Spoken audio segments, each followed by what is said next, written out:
Indian idol season 3 का विजेता तथा चर्चित अभिनेता प्रशान्त तामाङको 43 वर्षको अल्पायुमै दुःखद निधन भएको छ।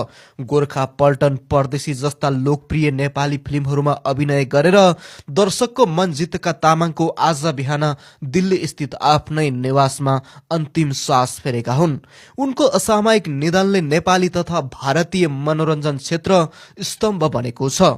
दार्जिलिङमा जन्मिएका प्रशान्त तामाङ इन्डियन आइडलको तेस्रो सिजन जितेपछि अन्तर्राष्ट्रिय स्तरमा परिचित बनेका थिए। एक सामान्य प्रहरी कर्मचारीबाट लोकप्रिय गायक र अभिनेता बन्ने उनको यात्राले लाखौं युवालाई प्रेरणा दिएको थियो। सरल स्वभाव, मधुर स्वर र मेहनतले उनले दर्शकहरूको अपार माया कमाएका थिए।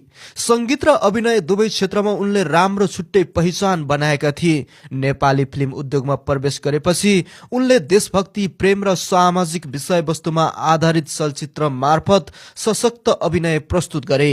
उनका गीत आज पनि श्रोतामाझ उत्तिकै लोकप्रिय छन्। उनको निधनको खबर फैलिएसँगै सामाजिक सञ्जालमा श्रद्धाञ्जली सन्देशले भरिएको छ। प्रशान्त तामाङको योगदान सधैँ सम्झनामा रहनेछ। हामी सम्पूर्ण नेपाली दर्शक तथा शुभेच्छकहरूको तर्फबाट दिवंगत आत्माप्रति हार्दिक श्रद्धाञ्जली अर्पण गर्दै शोकासन्तप्त परिवारप्रति गहिरो समवेदना प्रकट गर्दछौं।